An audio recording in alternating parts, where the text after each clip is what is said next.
Alléluia. Alléluia. Nous bénissons le Seigneur qui nous permet d'être là, que le nom du Seigneur soit glorifié, de ce que nous pouvons nous réunir ce matin. Vous savez, avec le Seigneur, on ne fonctionne pas en fonction de comment le monde marche. Avec lui qu'on a rendez-vous, on a rendez-vous avec lui. Avec lui qu'on a rendez-vous, on a rendez-vous avec lui. Et Dieu, avec Dieu, il ne va pas changer sa façon de fonctionner pour s'adapter à nous. C'est à nous de nous adapter au fonctionnement de Dieu. Alléluia. C'est pas pourquoi le Seigneur me met ça à cœur. Quoi, c'est ça qu'il veut qu'on parle. Je répète encore, Dieu ne va pas changer sa façon de fonctionner pour s'adapter à nous. C'est à nous de nous adapter à la façon de fonctionner du Seigneur. Alléluia. Lorsque nous sommes transportés des ténèbres au royaume du Fils de son amour, là-bas, on est conduit par les principes de ce royaume divin. Alléluia.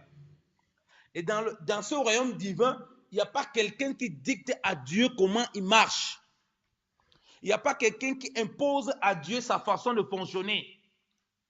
Il n'y a pas quelqu'un qui impose à Dieu sa façon de faire l'œuvre de Dieu. C'est comment le Seigneur a établi.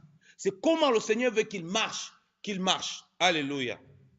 Donc du coup, cette année-ci, quand nous commençons, il est important de comprendre que le programme de marche que nous avons avec Dieu, le programme d'assemblée que nous avons avec Dieu, ça ne dépend pas de comment on a organisé le monde, on a organisé nos programmes dans le monde. Ensuite, on cherche maintenant à mettre le programme de l'assemblée dedans.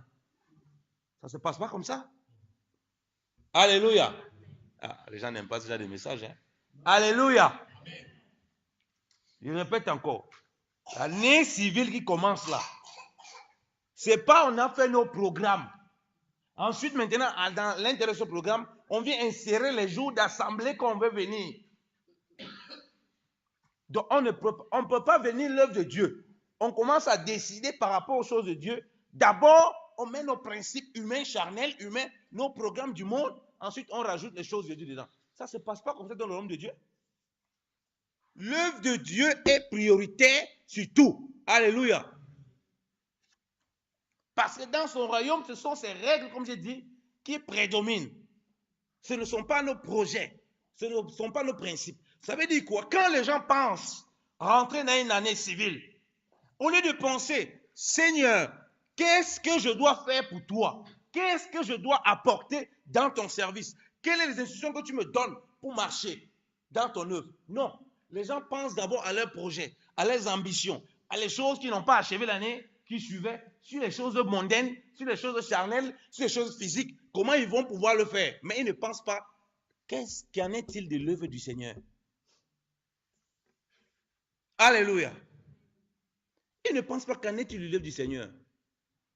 C'est pourquoi le jour où il faut se réunir, moi j'avais quelque chose que j'avais déjà prévu comme ça. Pasteur, j'avais quelque chose là. Le moment de jeûne et de prière que vous voulez faire là, j'avais déjà prévu quelque chose il y a 6 mois, dont je ne peux pas être là. Donc on comprend que ce n'est pas Dieu qui prédomine. Donc tu avais fait il y a 6 mois. Tu avais à 6 mois, tu avais à calculer ce que tu devais faire. Donc tu n'as pas pensé d'abord, Seigneur, qu'est-ce que nous devons faire pour ton œuvre? Ah, le Seigneur te révèle que non, au fait, l'assemblée va organiser peut-être dans 6 mois un moment de jeûne et de prière pour ce temps-ci. Je veux que tu bloques ce temps pour te consacrer parce que j'ai à parler à ton cœur. Alléluia. Mais comme tu as tes programmes, Dieu passe en second. Mais tu dis quand même que Dieu est la priorité. Mais dans ta façon de fonctionner, Dieu passe en second. C'est normal qu'après le jour là, on ne te voit pas. Tu choisis en fonction de ce que toi tu as fait dans le monde, ce qu'il faut faire pour Dieu. Et bien aimé dans le Seigneur, ce n'est pas comme ça que ça doit marcher. Alléluia. En cette année, ce que nous répétons, Christ est tout en tous, ça doit être une réalité. Alléluia.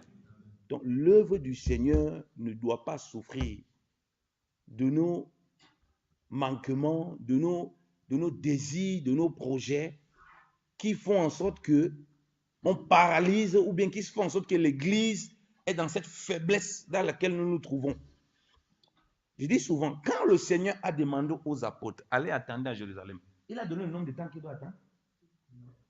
Si un seul moment, ils avaient commencé à mettre d'abord leur programme de fonctionnement avant l'ordre du Seigneur. Le Seigneur a dit, allez, attendez. Ils ont dit, ah.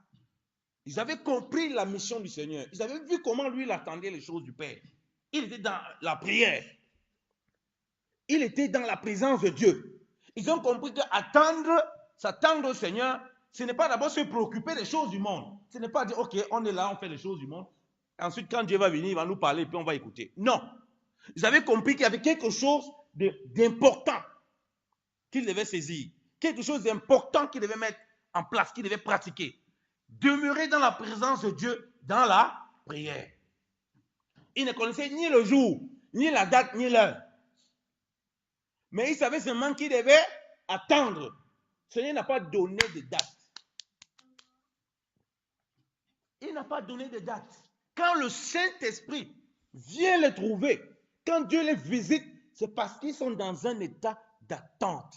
Alléluia.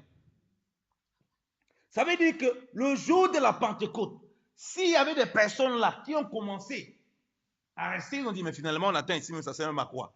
Qui ont commencé à se préoccuper d'abord de les choses mondaines, de les choses du monde. Ils sont sortis le jour là, la visite est venue, ils n'étaient pas là, ils n'ont pas connu la visitation. Pourquoi? Parce qu'ils ont mis leurs préoccupations avant l'œuvre de Dieu, avant la volonté de Dieu, avant la parole de Dieu. Ils ont mis leur projet de vacances avant les projets de Dieu. On est en assemblée, mais les projets pour l'assemblée ne nous intéressent pas. On a les projets de vacances déjà, même pour 2018. Les projets de voyage, même pour 2018. Mais les projets pour l'assemblée, pour le fonctionnement de l'assemblée, pour que Dieu nous visite, on n'a pas. Et on est supplié qu'on prie, on prie, on prie. Il n'y a pas d'exaucement. Parce qu'on prie à contre-temps, on sort à contre-temps, on ne marche pas en fonction de la volonté du Seigneur. On est dans le royaume là, mais on veut marcher avec nos propres règles. Alléluia. Oh, bien-aimé mon Seigneur, j'ai dit ce début d'année là, il faut vraiment que nous comprenions ces choses. Dieu avant tout, ça ne doit plus être un concept, ça ne doit pas être un concept, ça doit être une réalité. Qu'on examine sa propre vie et qu'on voit vraiment est-ce que Dieu est prioritaire. Est-ce que quand je commence là, mon année, est-ce que vraiment ce que je mets devant moi, c'est d'abord la volonté de Dieu. Ce que le Seigneur veut faire. Ce qu'il me demande de faire pour son œuvre. Ce qu'il me demande de faire dans l'assemblée où je me trouve. Est-ce que c'est d'abord ce que je désire? Ou bien, non, quand l'année commence déjà, j'ai aligné un tas de projets. Seigneur, voici la nouvelle année, voilà le projet que je te mets encore devant. Plein, mais Dieu ne se trouve pas dans les projets là. Hein? Et Dieu ne se trouve pas dans les projets là. Lisons Proverbe.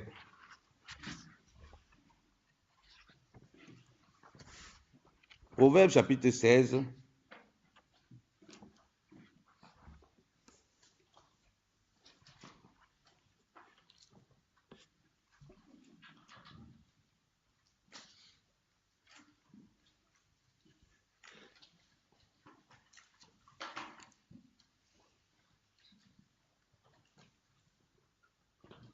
Je vais lire à partir du verset 1 au verset 3.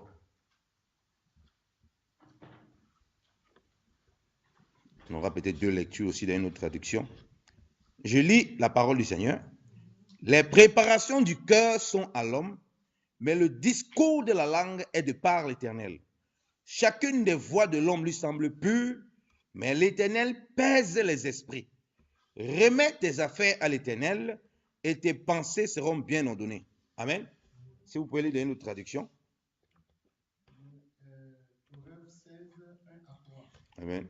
Les projets que forme le cœur dépendent de l'homme, mais la réponse qui donne la bouche vient de l'Éternel. Amen.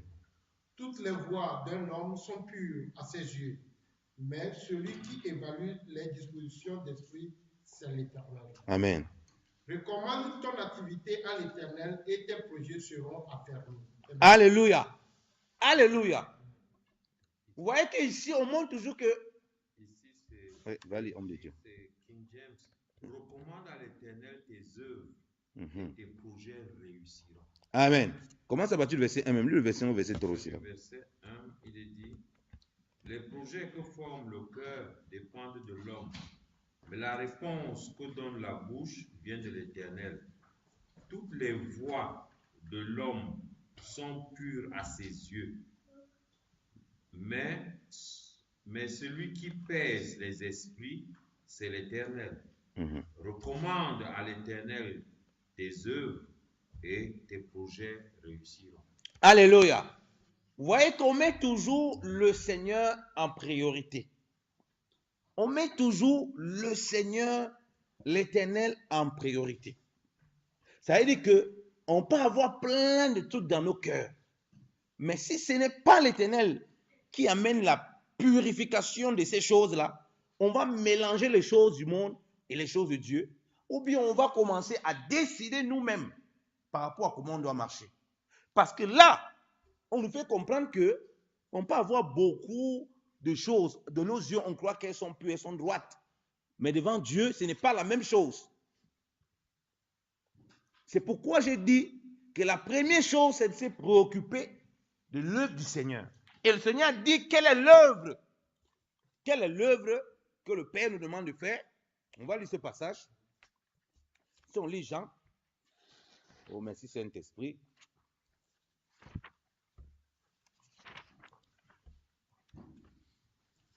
Jean chapitre 6.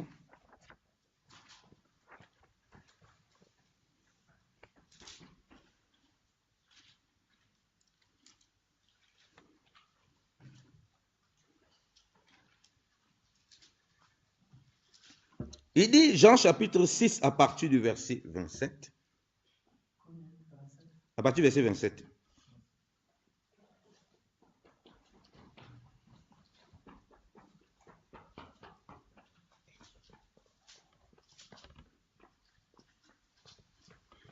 On lit un peu plus, je commence par un peu plus haut même. Quand Jésus a traversé après avoir fait des miracles. Verset 24, il dit, ces troupes donc qui voyaient que Jésus n'était point là, ni ses disciples, montèrent aussi dans Saint-Nacelle et vinrent à Capernaum cherchant Jésus. Et l'ayant trouvé au-delà de la mer, il lui dit, Maître, quand es-tu arrivé ici? Jésus leur répondit et leur dit, en vérité, je vous dis, vous me cherchez non parce que vous avez vu des miracles, mais parce que vous avez mangé des pains et que vous avez été rassasiés. Vous savez, quand on voit ces personnes-là, on voit les païens. On va dire, il y a beaucoup de chrétiens comme ça. Peut-être les chrétiens, comme je dis, on parle de l'œuvre du Seigneur. On parle de mettre la volonté de Dieu au préalable. On parle d'abord à se consacrer à l'œuvre de Dieu avant de mettre nos propres projets, même qui peuvent être des choses humaines. Ou bien que nos projets que nous voulons faire soient confiés totalement à l'Éternel, pour que c'est lui qui dispose nos cœurs, pour que c'est lui qui arrange et qui aplanisse toutes choses que nous faisons. Voilà des personnes qui ont vu, qui ont mangé. Si le Seigneur ne dit pas ça, nous, on ne peut pas savoir. C'est lui qui révèle toutes choses, parce qu'il connaît. Donc il dit, vous venez ici, ce n'est pas parce que vous avez vu un miracle. C'est parce que vous avez mangé et vous avez bu. Donc vous avez un Jésus mangeur et buveur. C'est ce Jésus mangeur et buveur que vous suivez. En moi, vous voyez seulement manger et boire. Comme en moi, vous voyez seulement, on voit à l'église, bénédiction, bénédiction, bénédiction, bénédiction. Donc, quand vous me cherchez, ce n'est pas pour accomplir l'œuvre de Dieu. Ce n'est pas pour faire l'œuvre de Dieu. C'est pour manger et boire. C'est pourquoi dans l'assemblée, dans les églises, comme maintenant, on dit non, il n'y a pas de fête chrétienne, il n'y a pas, non, on ne peut pas aller dans le monde. On va quand même créer une boîte de nuit chrétienne pour se réjouir. Comme si on est en manque de réjouissance, on a un manque d'activité. On voit ça dans les églises aujourd'hui. Moi, je ne comprends pas. Il y a les boîtes de nuit chrétiennes. Ça, c'est quoi, cette boîte de nuit chrétienne? Et on dit non, non, non, non, c'est pour qu'ils ne vont pas dans le monde. Ils sont dans le monde, vous dites qu'ils ne vont pas dans le monde. Vous les mettez dans les conditions du monde. Vous dites que pour ceux qui n'aillent pas dans le monde. Donc, ils suivent le Seigneur parce qu'ils ont mangé et qu'ils ont bu. Donc, le miracle, ils n'ont pas vu de miracle, hein. Ils ont vu beaucoup de pain et beaucoup de viande, et beaucoup de poissons. C'est pour ça que nous sommes là, Seigneur. Le reste ne nous intéresse pas. Et il continue, le Seigneur dit ceci, verset 27. Travaillez non point après la viande qui périt, mais après celle qui est permanente jusqu'à dans la vie éternelle, laquelle le Fils de l'homme vous donnera, car le Père, savoir Dieu, l'a approuvé de son cachet. Il lui dit donc, que ferons-nous pour faire les œuvres de Dieu? Alléluia. Le Seigneur ne dit pas ici qu'on ne doit pas avoir le travail physique parce qu'il met bien en exergue le fait de travailler pour les choses périssables et de travailler pour ce qui ne périt point. Alléluia. Donc, il est fait comprendre que ce qui doit prédominer sur vous, ce qui doit vous animer, la pensée qui doit vous habiter, c'est de travailler premièrement pour ce qui est impérissable, qui va jusqu'à la vie éternelle. Donc, l'œuvre du Seigneur est le plus important. Il n'y a pas un meilleur travail pour nous, l'œuvre de Dieu. Il n'y a pas un meilleur investissement pour nous que l'œuvre de Dieu. Je crois que le Seigneur dit, ne travaillez pas que pour les choses périssables. Donc, ça veut dire, si mon premier travail, ça consiste, c'est ce qui est permanent, ce qui conduit à la vie éternelle. Mais mes premiers projets, ça concerne ces choses. Mais si dans ma marche, ce n'est pas ça qui est premier, ben, la Bible dit que, l'Écriture dit que l'homme est esclave, ce qui a triomphé de lui. Ce qui a triomphé de moi, c'est les choses là, pour manger et pour boire. Donc, quand il est fait comprendre ça, c'est pareil avec les gens qui sortent de manger et boire. C'est le règne animal. Il sort, il mange, il boit, il dort, il fait les enfants. Il n'est pas différent d'un lion qu'on a pris dans la forêt, qui se lève, qui chasse, un lion qui chasse, qui mange, qui fait le petit, il défend son royaume. Ça, c'est le règne animal. Dieu n'en veut pas. Dieu dit, non, ce n'est pas ça, premièrement. Travaillez pour ce qui ne périt point. Les gens voient même le fait de venir à l'assemblée comme une perte de temps, parce qu'ils cherchent ce qu'ils vont gagner. Vous savez, les gens cherchent toujours leur gain. Ils cherchent le pain. Ils cherchent le pain, leur pain. Qu'est-ce qu'on gagne là-bas? Est-ce qu'on mange, on boit bien là-bas? Est-ce qu'on danse bien là-bas? Est-ce qu'il y a la bonne musique là-bas? Quand il n'y a pas la musique, ça c'est chaud, hein? C'est tous les Africains. Ça devient compliqué. Il dit non, ce n'est pas ce qui doit nous habiter. Donc on comprend que quand on commence à travailler pour ce qui est permanent, ah frère, ce n'est plus notre propre intérêt qu'on commence à chercher. Dans l'œuvre du Seigneur, c'est un investissement pour l'éternité. Alléluia. C'est dans cela maintenant que même dans nos travaux physiques, même dans nos projets, Dieu maintenant accomplit toutes choses pour sa gloire. Amen. Pas l'inverse. Pas l'inverse. Quand mon année est en train de commencer, je ne pense pas comment je vais voler dans mon travail. Jamais. Je pense comment je vais faire l'œuvre du Seigneur. Je pense comment je vais étendre l'œuvre du Seigneur. Je pense comment je vais me disposer pour ce qui est permanent. Je pense comment mes collègues peuvent avoir la vie éternelle. Je pense comment mes enfants peuvent être instruits dans les voies du Seigneur. Je pense comment ma famille qui est éloignée de Dieu peut connaître le Seigneur. Je pense comment je peux être utile dans l'assemblée où je suis pour édifier l'église. Je pense comment je peux apporter par les petits dons que j'ai, par la grâce que Dieu m'a donnée, des choses pour que les frères et sœurs puissent avancer avec le Seigneur. Alléluia. Voilà l'œuvre du Seigneur. Voilà la volonté du Seigneur. L'année commence. Oh, bonne année, meilleur de santé, meilleur de machin. Mais mon frère, commence par l'œuvre de Dieu. Commence par l'œuvre de Dieu. On travaille pour quoi? Pour ce qui est permanent, on passe à perdre notre temps, notre énergie pour ce qui est périssable. Et l'œuvre de Dieu, on est surpris, on est en train de critiquer l'œuvre de Dieu, alors que nous-mêmes, ce qu'on est censé faire, on ne fait rien. Tu vois, l'année a commencé, certains disent, ah, moi je ne souhaite pas la bonne année, mais il est chez lui. Il ne fait rien. Il ne prie pas pour les âmes perdues. Il ne prie pas pour les brebis égarés. Il ne prie pas pour l'assemblée. Tu dis, mais celui-ci, toi, tu fais quelle œuvre? On ne comprend pas.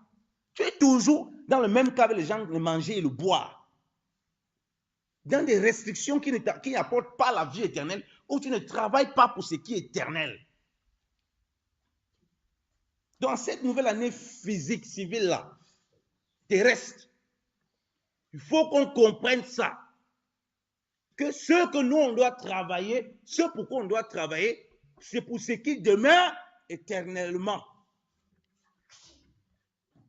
C'est là que ça commence. C'est dans ça que le reste qu'on va faire là, Dieu lui-même, il va s'occuper de bénir ça. Donc on dit non, recherchez d'abord le royaume de Dieu et sa justice. Mais dans la réalité, est-ce le cas? Quand on a fait 6 mois son programme, comme les Blancs ils font, comme les gens ils sont dans le boulot, 6 mois son programme de vacances. Mais tu as fait que programme spirituel comme ça pour l'assemblée. Mais toi, tu as programmé tes vacances.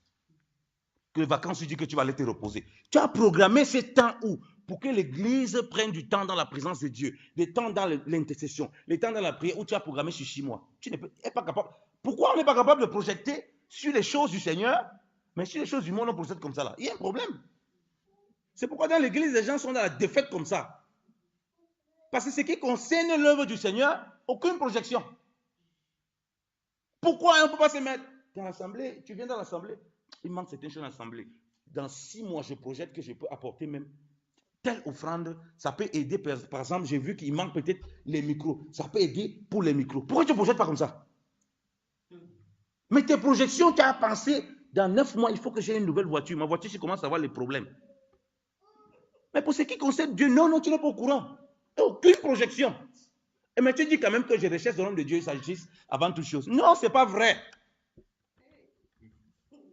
Rechercher le nom de Dieu et sa justice, ce n'est pas des paroles en l'air. C'est une vie pratique qui montre ton implication dans l'œuvre de Dieu.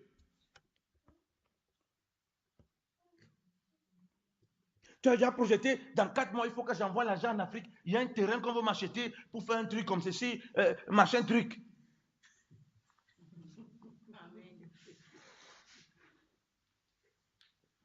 Tu as projeté quand d'aller voir les frères qui passent un moment difficile dans l'assemblée, prendre du temps avec lui, passer toute la journée avec lui, pour partager la parole du Seigneur, pour l'encourager dans l'œuvre de Dieu.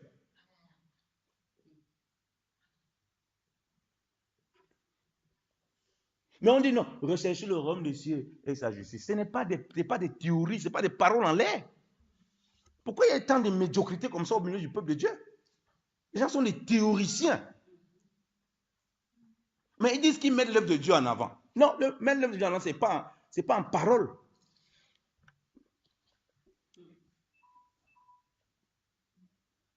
Alléluia. J'ai dit, vous savez que moi, je parle de cœur à cœur. Hein? Alléluia. Alléluia. À projeter que non, il y a telle situation que je dois décanter. Dans 7 mois. Mais l'œuvre du Seigneur là, il y a les besoins. Mais non, toi, tu n'es pas concerné. Tu n'as aucune projection là-dessus. Quand l'année commence comme ça, tu regardes l'assemblée déjà où tu es. C'est ici que Dieu m'a établi. C'est ici que Dieu me nourrit. C'est ici que Dieu me fortifie. En quoi je peux servir à l'œuvre de Dieu là? Pourquoi il n'y a pas de projection dans l'œuvre de Dieu? Tu es dans le champ. Il dit, qu'est-ce que tu veux qu'on fasse? Parce qu'il va nous expliquer. Parce que si tu crois au Seigneur Jésus-Christ, tu suis tous les directives qu'il donne concernant le cadre dans lequel tu te trouves. Alléluia. Alléluia.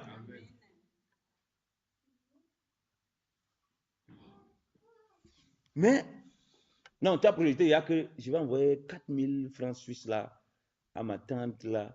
Mais on dit, sort les 4000 là pour l'œuvre de Dieu. Dit, 4000 comme ça pour l'œuvre de Dieu? Non, frère, non. Jésus nous a délivrés, on n'est plus sous la dîme. Motif pour demeurer dans la cupidité. Aucune projection dans l'œuvre de Dieu. Comme si l'œuvre de Dieu là, ça fonctionne physiquement avec les cailloux et les pierres. Alors que c'est les êtres vivants qui sont là, c'est les besoins qui sont là, réels. Tu n'as jamais projeté que non, sur l'année là, il faut vraiment que je prenne une partie de ce que je gagne pour consacrer au service du Seigneur. Non, toi tu ne peux pas faire cette projection là. Ça ne passe pas dans ta tête. Ça ne passe pas dans ta tête. Donc, comme les frères là se débrouillent, les anciens qui se débrouillent, ils vont se débrouiller, ils se battent. Ils se battent très bien même. Ça ne te concerne pas. Mais tu as projeté les nouvelles vestes. Tu as projeté les nouvelles voitures. Tu as projeté les Western Union que tu vas envoyer en Afrique. Tu as projeté les terrains que tu vas acheter en Afrique. Tu as projeté les constructions que tu vas faire. Mais pour l'œuvre de Dieu, tu n'as aucune projection. On se pose quand même des questions. que le rechercher au royaume des cieux, là, qu'est-ce que ça signifie même pour les gens? Parce qu'on est dans ce royaume. Le rechercher au royaume, c'est juste la manifestation de ce royaume-là. Quand on était transporté des ténèbres à la lumière, quand dans ce royaume, on le découvre. Et quand on découvre ce royaume qui est tellement immensement vaste, illimité, on est envie toujours, dans cette découverte, d'œuvrer pour ce royaume. Alléluia. Amen. Alléluia. Amen. Il faut faire le bilan. L'année, tu as contribué à quoi pour l'œuvre de Dieu? Pour l'assemblée où tu es, tu as contribué à quoi? Financièrement, physiquement et spirituellement. Tu as contribué à quoi? Il ne faut pas répéter, je suis à l'assemblée. Tu as contribué à quoi à l'assemblée? Tu étais juste un pion comme ça qui est là. Tu as contribué à quoi? En quoi tu as contribué? L'œuvre de Dieu, ce n'est pas l'amusement, frère. Ce n'est pas l'amusement. Donc, on peut dire, non, on est là, non, Seigneur, bénis-nous, on est comme ces gens-là. Là, on est venu chercher notre pain, hein, on mange, on boit. Hein. Non, le reste, là, ça ne nous concerne pas. Qu'on fait que l'œuvre de Dieu. On est là, on mange bien ici, on danse bien, on joue bien la musique, on prêche bien ici, non, on est bien. Non, on est bien ici. Pourtant, on est dans ces catégories-là. Le Seigneur dit ceci. Jésus lui répondit, verset 29. Il a dit, c'est ici l'œuvre de Dieu, que vous croyez en celui qui l'a envoyé. Alléluia. C'est ici l'œuvre de Dieu, que vous croyez en celui qui l'a envoyé. Alléluia. Or, il a dit bien ceci, toute œuvre, on travaille dans toute œuvre. On travaille pour toute œuvre. Alléluia. Vous êtes d'accord avec moi ou pas? Mais il dit que l'œuvre là, c'est de croire en celui qui l'a envoyé. Donc si on croit en celui qui l'a envoyé, on travaille pour l'œuvre. Alléluia. On travaille pour celui qui l'a envoyé. Et il a premièrement dit au verset 27, travaillez non point après la viande ou la nourriture qui périt, mais après celle qui est permanente jusqu'à dans la vie éternelle. Alléluia. Donc, on ne peut pas dire que je crois à Jésus, je crois, mais on ne travaille pas pour le Seigneur premièrement. Ce n'est pas possible, on ne croit pas en lui. Parce qu'il les rappelle, il dit, mais Seigneur, tu fais quelle œuvre? Tu veux que nous travaillions, que j'aille travailler? Vous ne croyez pas en moi, vous êtes à moi, vous êtes que des suiveurs. C'est vos intérêts personnels pour lesquels vous êtes là. Et vos fruits le prouvent. Votre consécration le prouve. Ce que vous produisez le prouve. Je vois souvent des chrétiens, ils viennent sur ma chaîne. Oh frère, regarde, tel musicien, regarde les gens, et ils vendent l'évangile. Il fait ceci. Il dit, toi tu écoutes mes enseignements depuis. Dis-moi, un seul jour, tu m'as donné 5 francs. Tu m'as déjà vu faire un enseignement pour réclamer l'argent. Vous êtes là dans la cupidité. La Bible dit de faire part de vos biens. Tu connais tous les problèmes qu'on a dans le ministère, on a besoin d'aider les gens. Tu ne connais pas. Tu m'as déjà soumis une seule fois. Frère, qu'est-ce qu'il y a besoin dans le ministère pour qu'on aide les gens? Mais tu n'as pas regardé ce que les autres sont en train de faire. Alors que toi-même, tu n'es pas en train de faire l'œuvre de Dieu. C'est comme ça que c'est la perdition éternelle qui t'attend. Et puis il reste, il est muet, il ne sait plus quoi dire. L'Assemblée a besoin du soutien des bien-aimés. A besoin du soutien des bien-aimés. Sur tous les plans. Mais les gens sont là, ils regardent ce que les autres font dehors, mais ils ne regardent pas eux-mêmes ce qu'ils font. Ils ne voient pas eux-mêmes ce qu'ils font.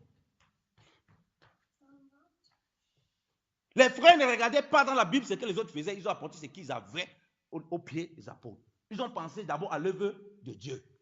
Et les apôtres maintenant ont redistribué selon le besoin de tout un chacun. Et comment les gens peuvent dire qu'ils font l'œuvre de Dieu? On ne connaît même pas ce qu'ils ont. Ils sont en train de cacher. Ils n'apportent rien pour qu'on puisse organiser dans l'œuvre de Dieu. Ils sont tous dans la cupidité, dans le mensonge, dans la dissimulation. Mais ils vont regarder ce que les autres font dehors. Et je dis, frère, toi tu écoutes mes enseignements, dis-moi, tu m'as donné un jour 5 francs, ou bien même m'appeler pour me demander que, frère, l'œuvre de Dieu là, tu fais même comment? Est-ce que tu n'as pas besoin, vous n'avez pas de besoin, tu n'en sais rien du tout. Alors que la Bible te dit de faire part de tes biens. Tu as fait part de tes biens pour qu'on puisse organiser, tu n'en sais rien, tu t'en fous. Tu penses qu'à ton propre bien, à ce que les enseignements peuvent t'apporter. Mais tu ne penses pas ce que toi, tu peux apporter aux autres.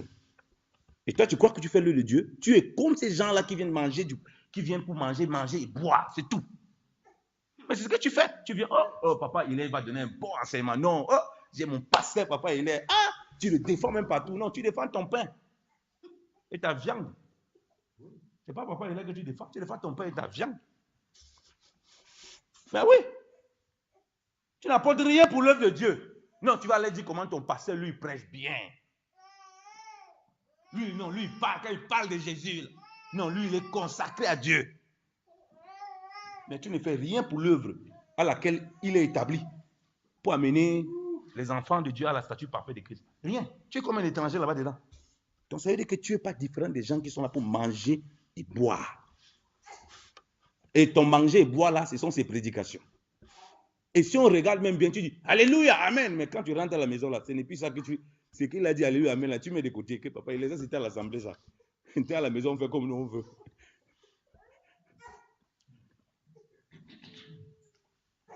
Non, il ne faut pas qu'on regarde ça, on dit non, c'était les autres là, ils étaient là pour manger, boire. Alors qu'on est dans ces catégories-là.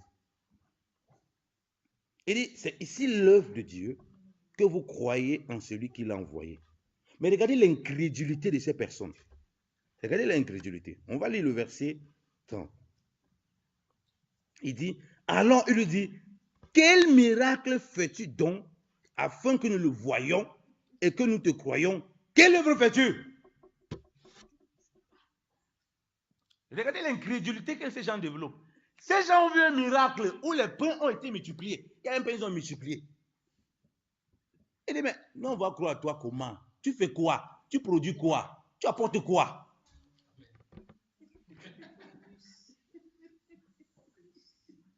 Non, nous, on veut plus. C'est quoi, les gens dans l'assemblée n'avancent jamais. Ils ne progressent jamais. Non, Seigneur m'a béni, mais ce n'est pas suffisant, Seigneur. Non, tu peux faire plus, Seigneur, ce n'est pas suffisant. Non, je ne suis pas content. Non, Dieu doit encore plus me bénir. Dieu. Ils sont dans la même condition, ces personnes-là. Ils sont là pour les pains, pour les viandes. On dit de croire. Il dit non, ils cherchent encore les œuvres. On leur dit que voilà l'œuvre, croyez en celui-là. Il dit non, non, il faut qu'on voie que tu fasses encore quelque chose. Donc ce qu'ils ont vu là n'est pas suffisant. Et quel miracle, quelle œuvre tu fais? Tu as fait quoi même depuis là? Tu as fait quoi? Parce que les yeux ne sont pas fixés sur l'œuvre de Christ. Il dit sur la mission du Seigneur, sur lui-même, sur ce qu'il vient apporter premièrement. Ils sont fixés sur leurs propres objectifs. Donc nous, on va encore voir un miracle. On a encore besoin de quelque chose de plus. Mais vous allez passer le temps à vouloir demander des choses de plus, des choses de plus. Donc pourquoi vous n'avancez pas spirituellement? Puisque vous êtes toujours là pour recevoir des choses. Mais connaître le Seigneur, ça ne vous intéresse pas. Vous pouvez être dans un jardin. Vous avez tous les fruits du jardin, tous les fleurs du jardin. Mais vous n'avez pas le jardinier. Vous allez finir, vous allez périr. C'est comme ça que ces personnes-là se trouvent. Ce n'est pas le jardinier qui les intéresse. Ce n'est pas celui qui donne la vie qui les intéresse. Il demande quel miracle, tu fais encore quel miracle. Il vient et dit qu'il faut croire à moi. Il dit non, non, non, pour qu'on croie à toi, il faut que tu fasses encore d'autres miracles. Ce que tu as fait là, nous, on n'a rien vu. On a vu quoi? On n'a rien vu. Tu as fait quelle œuvre? Tu as fait quoi? Tout ce qu'on attend que tu fais à Capernaum, ça c'est rien. Tout ce qu'on entend que tu dis que tu fais là, c'est rien. Tu as fait quoi? Mais les serviteurs, ils ont fait quoi? Pourquoi on est à l'assemblée là? Qu'est-ce qu'ils font? Ils ont quelle puissance même? Qu'est-ce qu'ils apportent même? Quelle œuvre ils font? C'est comme ça que les chrétiens parlent. Hein? Quelle œuvre il fait? Il a guéri un paralytique un jour. Il a fait telle chose. Quelle œuvre ils font? Toujours en train de vouloir plus. Donc, cet esprit de cupidité. Toujours en train de vouloir. On ne voit pas ce qui est déjà là, mais toujours en train de vouloir plus. Comment on va progresser dans l'œuvre du Seigneur, bien aimé dans le Seigneur? Donc, à partir d'aujourd'hui, bien aimé dans le Seigneur, on revient à travailler et on comprend qu'on travaille pour ce qui demeure éternellement. Alléluia. Et que cette œuvre, c'est de croire en Jésus-Christ de Nazareth.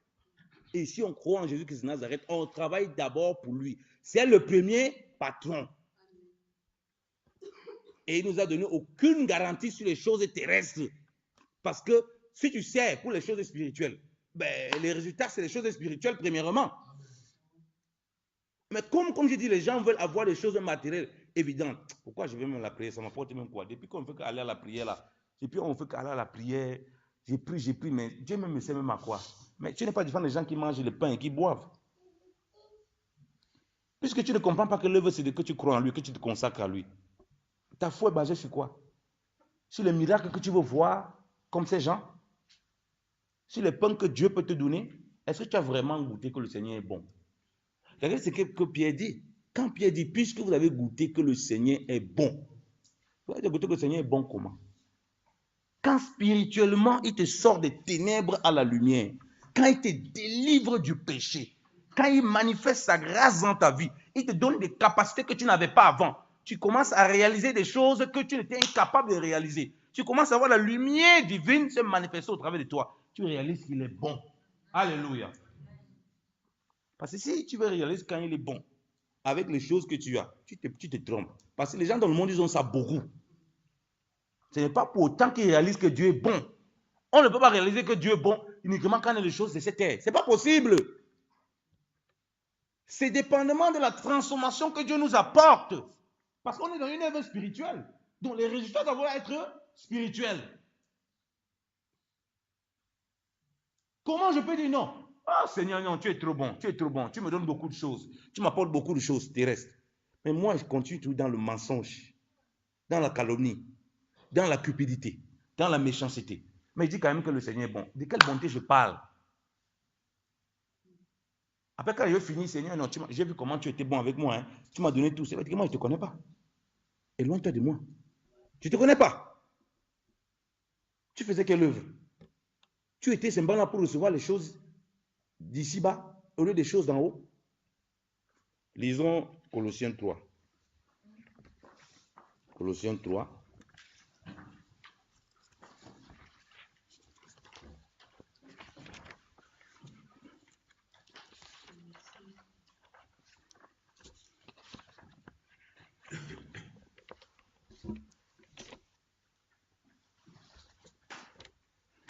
Verset 1 au verset 4. Je lis la parole. Si donc vous êtes ressuscités avec Christ, si donc vous êtes ressuscités avec Christ, cherchez les choses qui sont en haut, où Christ est assis à la droite de Dieu. Alléluia. On dit que si vous êtes ressuscités, cherchez quoi? Cherchez les choses qui sont en haut, où Christ est assis à la droite de Dieu. Comment se fait-il qu'on peut dire qu'on a cru en ce Seigneur? Puisque quand on croit en lui, c'est lui l'œuvre. Ça veut dire qu'on travaille pour lui, on travaille dans son champ. Comment c'est les choses terrestres qu'on commence à chercher? On dit qu'on est ressuscité. On a un problème. C'est pourquoi on est capable d'annuler les séances des réunions, des prières, d'assemblées, se réunir comme ça le dimanche. Nous, on a prévu autre chose dans le monde là pour se distraire. Mais ce qui concerne Dieu, non. On peut laisser de côté un peu. L'histoire de Dieu, il ne faut pas trop dedans, il faut laisser un peu de côté. On dit si vous êtes ressuscité. Donc une preuve que quelqu'un dit qu'il est ressuscité, c'est ça. C'est qu'on voit qu'il cherche les choses d'en haut. On voit que ce qui domine premièrement, c'est l'œuvre de Dieu pour lui. Donc sa pensée d'abord focalisée sur l'œuvre du Seigneur. C'est ce qui est impérissable. Il dit bien au verset 2, pensez aux choses qui sont en haut et non point à celles qui sont à la terre. On revient avec la même chose comme on avait écrit. Ce n'est pas qu'on n'a pas pensé aux choses qui sont sur la terre. Il met ici un emphase sur un truc important qu'on doit faire, qui doit prédominer sur ce qui est terrestre. Donc, c'est le même discours que le Seigneur. Vous ne savez pas pour ce qui périt là. Ce qui est en haut, ça ne périt pas. Créez d'abord premièrement pour l'œuvre de Dieu. Et cette œuvre-là, c'est que vous croyez en Jésus-Christ. Si vous croyez en Jésus-Christ, vous demeurez dans ses voies. Il est la première chose, votre première préoccupation quotidienne pour l'avancement de son royaume, pour la manifestation de son royaume. Et là où vous êtes établi, vous devez donc être actif, participer à l'avancement de ce royaume avec les grâces et les dons que Dieu vous a donnés. Cela veut dire que vous ne pouvez pas faire vos projets mondains avant ces choses. Vous ne pouvez pas faire vos projets terrestres avant ces choses. Ce n'est pas que Dieu s'oppose à ces choses terrestres. Comme on l'a lu. On a dit, remets tes affaires à l'Éternel et il leur donnera bien tes pensées. Il va pouvoir faire la distinction entre ce qui est terrestre et ce qui est spirituel. Il va dire, non, mon fils, voilà d'abord ce qu'il faut faire. Il va pouvoir te donner les instructions, même dans ce qui est terrestre, parce que tu es d'abord dans les choses d'en haut. Donc, du coup, tu auras toujours la sagesse qui vient d'en haut pour opérer. Voilà pourquoi il dit, pensez aux choses d'en haut. Quand tu commences à penser aux choses d'en haut, non, tu n'as plus de difficultés. Si tu dois faire un programme, Seigneur, si je peux apporter 4 000 € pour l'œuvre du Seigneur, pour qu'on aille visiter les orphelins, pour qu'on aille visiter les veuves, pour qu'on aille aider des frères, tu n'as pas de problème par rapport à ça. Parce que tu n'es plus connecté à ces choses d'abord. Chanel là, ça ne te domine pas. Quand tu cries, oui, 4 000, il y a un problème. Quand tu pries 1 million, il y a un problème. Pour l'œuvre de Dieu, non, frère, c'est beaucoup. Non, il y a un problème. Tu es encore dans les regards humains, les regards terrestres. Mais quand on va te dire, frère, il y a un terrain là, qui coûte 1 million en Afrique là, ou c'est un terrain en or, là tu ne trouves pas qu'il y a un problème. Hein? Parce que la chose terrestre a d'abord dominé sur toi. Puisqu'on dit qu'il faut d'abord chercher les choses d'en haut. Donc quand tu cherches d'en haut, tu cherches d'abord l'intérêt du Seigneur. Alléluia. Et notre travail n'est pas vain dans le Seigneur, bien dans le Seigneur. En Christ, notre travail n'est point vain. Alléluia. Ce que nous pensons que notre travail est vain. Nous négligeons l'œuvre de Dieu aussi parfois parce que l'ennemi essaye de nous faire comprendre que le travail de Dieu c'est vain. Parce qu'on va avoir des résultats comme dans le monde, quickly, rapidement, là, vite, là, vite fait. Pourtant, ce n'est pas comme ça avec Dieu. Alléluia. J'ai dit les bénédictions de Dieu. D'abord, rappelons-nous qu'il nous a bénis de toutes sortes de bénédictions spirituelles. Il n'a pas dit toutes sortes de bénédictions terrestres. Hein. Mais par contre, pour ce qui est spirituel, il dit qu'il nous a bénis de toutes sortes de bénédictions spirituelles. Commençons déjà par s'accaparer de ces bénédictions, par vivre ces bénédictions. Comment on veut commencer même ce que Dieu ne nous a pas donné, on veut commencer à bagarrer pour ça. Et alors que ce qu'il nous a donné, on ne parvient pas à avoir. Mais c'est quand même un contraste. Donc, Dieu nous a bénis de toutes sortes de bénédictions spirituelles dans les lieux célestes. Or, si on parle dans les lieux célestes, il faut être assis avec Christ, ou Christ est aussi assis. Il faut désirer les choses d'en haut, ou Christ est assis, pour les manifester, ces bénédictions spirituelles. Dans ces bénédictions spirituelles, frère, il peut y avoir toutes sortes de bénédictions spirituelles, toutes sortes de grâces que l'Assemblée a besoin pour son fonctionnement. Alléluia. Et c'est ça qui propulse maintenant l'Assemblée. Et les choses matérielles, les choses physiques, ça coule seulement. Ça nous poursuit même, on fuit. Mais quand on veut faire l'inverse, c'est les problèmes qui commencent. Comme je dis, je prends les choses par rapport à l'argent parce que je sais que les gens sont trop attachés à ça. On a un machin, on dit, ah frère, vraiment, on veut. Les projets, on dit non frère, on voit vraiment des frères qui souffrent en Afrique là. On veut créer un petit truc comme ça pour que les frères puissent avoir de quoi manger. Ah frère, vous n'avez même rien dedans? Frère, non, mais c'est pas normal. Tu dis, mais tu regardes les chrétiens quand tu es dépassé. Tu dis, mais qu'est-ce qui habite même le cœur des chrétiens? Donc, les gens, ils pensent toujours, ils veulent toujours avoir un intérêt dedans. Ils veulent toujours calculer quelque chose qu'ils veulent gagner. On comprend que les gens sont charnels, sont terrestres. Ils cherchent leurs propres intérêts.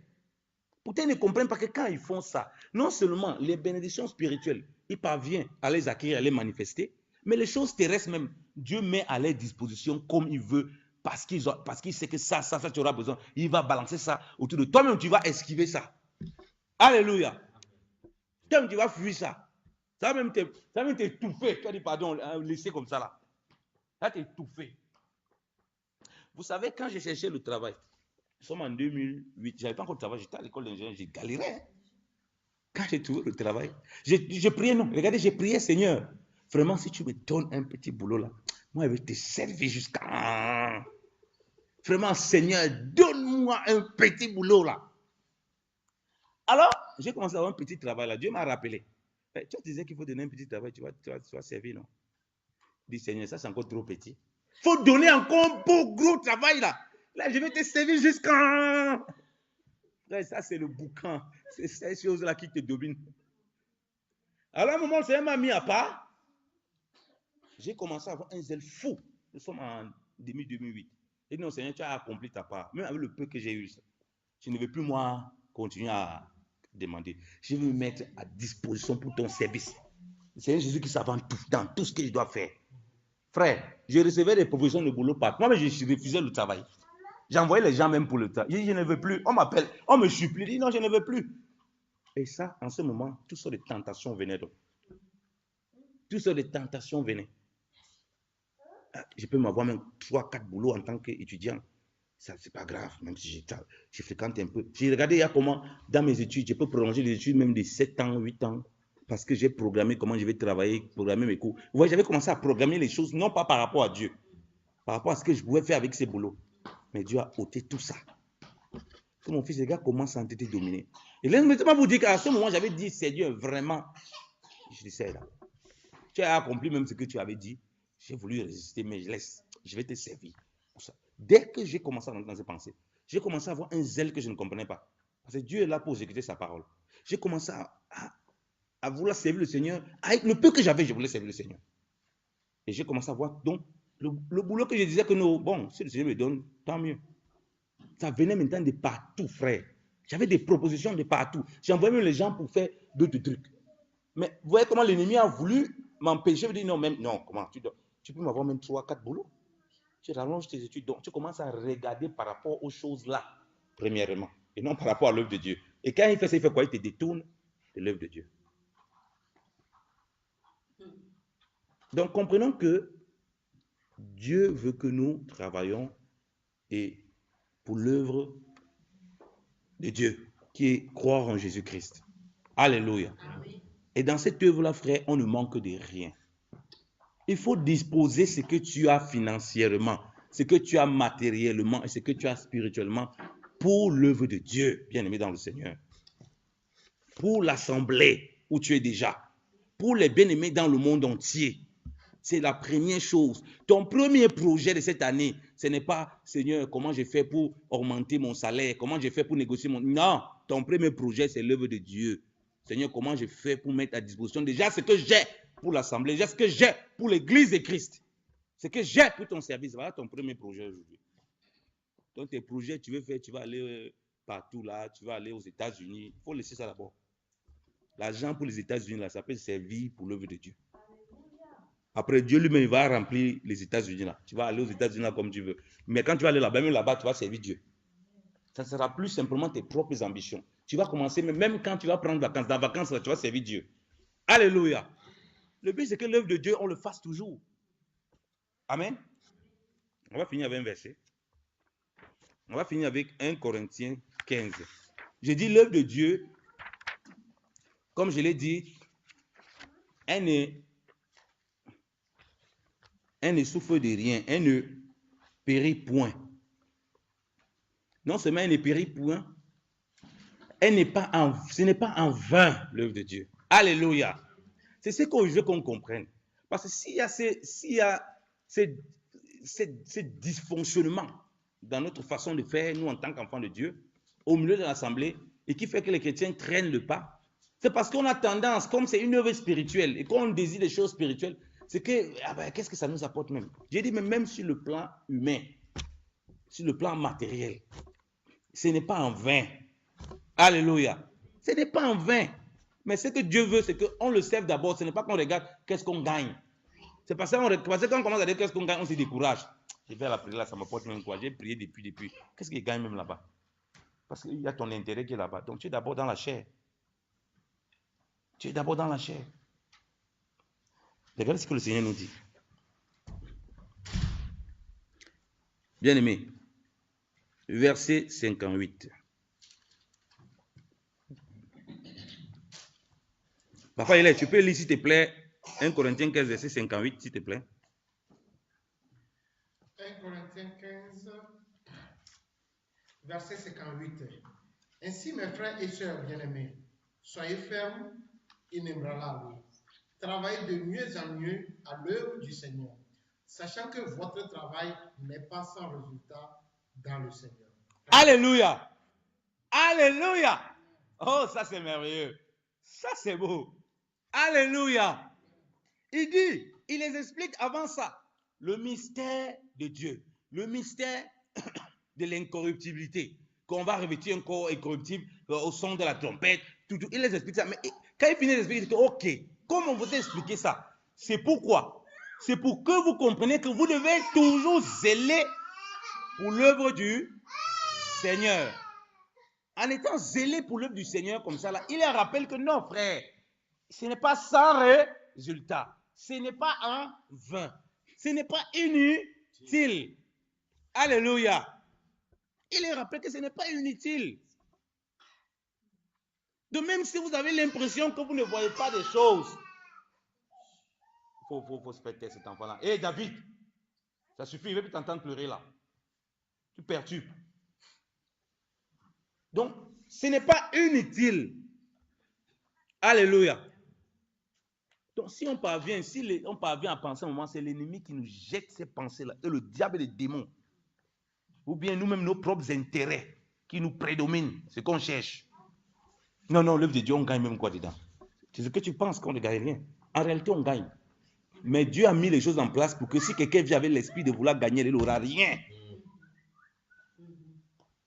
C'est pourquoi le Seigneur dit qu'on soit toujours zélé pour son œuvre. Alléluia. Je vais lire ici là dans la Bible du matin. C'est pourquoi, mes frères bien-aimés, soyez fermes, inébranlables. Il dit, donc on est ferme, on demeure ferme dans ce qu'on a cru. Alléluia. On demeure inébranlable dans ce qu'on a cru. Et lorsqu'on est ferme et inébranlable, qu'est-ce qu'on fait? On s'applique toujours avec un nouveau zèle. Alléluia. Donc on est toujours zélé. Alléluia. Si Dieu nous demande d'être tous zélés, parce qu'il sait que les choses vont venir pour vouloir casser notre zèle, les difficultés, mais Seigneur, est-ce que vraiment, je suis vraiment dans le bon chemin? Ah Seigneur, je souffre dans l'œuvre de Dieu, mais qu'est-ce que j'ai même comme récompense, machin? Il dit, mon enfant, sois toujours zélé pour l'œuvre du Seigneur. Alléluia. Parce qu'en réalité, ce n'est pas vain. En réalité, ce n'est pas vain. Même quand si tu crois que tes yeux, pas tes yeux physiques là, tu as l'impression que c'est vain là, ce n'est pas vain. Premièrement, comme je dis, les bénédictions spirituelles dont Dieu nous a béni là, tu vas manifester, tu vas bénéficier de ça. Deuxièmement, Dieu lui-même, il dit qu'il s'occupe de tout ce qui nous concerne. Il dit rechercher au royaume de Dieu sa justice et toute chose sera donnée par-dessus. Donc, il y aura tout par-dessus. Par-dessus, vous savez ce que c'est que le dessus? Il dit, tu cherches l'œuvre de Dieu, après, on verse, comme ça on verse ça sur toi. Après, ça te poursuit. Mais tu veux faire l'inverse. Tu te crées les problèmes. Tu peux faire l'inverse en restant là. Tu as juste Jésus comme les autres disciples. Rappelons-nous, on a parlé des disciples, des personnes là qui avaient voyagé. Tu n'es même pas les disciples. Les voyageurs, tu te dis que non, tu es disciple, que tu dis que non, tu suis Jésus. Mais tout le monde qui suit Jésus dit que les disciples. Mais tu es là seulement pour ton manger, pour ton boire à l'assemblée. Donc, cette année qui vient, frère, il faut consacrer tout ce qu'on a pour l'œuvre de Dieu. Sa famille, ses enfants, son argent, son portefeuille. Parce que les gens n'aiment pas entendre parler de l'argent à l'assemblée. Son portefeuille, il faut consacrer ton argent. Les biens que nous avons reçus, sur le plan matériel, nos maisons pour l'œuvre de Dieu. Nos maisons doivent être des maisons de prière. Alléluia. Quand le Seigneur dit ma maison, c'est une maison de prière, ce n'est pas simplement, c'est aussi nos maisons là. Là-dedans, Dieu habite, non? Il est avec nous, non? Tous les jours. Pourquoi nos maisons ne sont pas des maisons de prière? Des maisons de grâce. Tout ce que Dieu nous a donné doit être pour son service. Alléluia. Et ensuite, aussi, les dons spirituels que Dieu nous a donnés. Les dons même humains que Dieu nous a donnés. Dans tout ce que Dieu nous a donné, mais les dons naturels, il faut que ce soit pour son œuvre premièrement. Donc si Dieu même m'a appris à faire du logiciel, j'ai programmé, je dois d'abord penser à l'œuvre du Seigneur. Alléluia. C'est quand je pense à lui, Seigneur, qui me donne l'intelligence pour faire des choses, pour que les gens du monde en profitent, pour que Dieu soit glorifié même dans le monde. Alléluia. Si je suis cuisinier, même dans ma cuisine là, je dois faire refléter la gloire de Dieu. Alléluia. C'est ça l'œuvre du Seigneur, frère. Quand on va demander à Papa José, quel est ton secret? Mon secret, c'est Jésus-Christ. Alléluia. Comment tu fais pour cuisiner bien? Ce n'est pas non, je mixe bien les oignons. Non, c'est Jésus-Christ. Alléluia. Le mixage des oignons, là, celui qui me donne la grâce de le faire. Et je sais que ton travail n'est pas vain. Le but, c'est que les âmes soient sauvées. Amen. Que le Seigneur soit abondamment béni. Amen.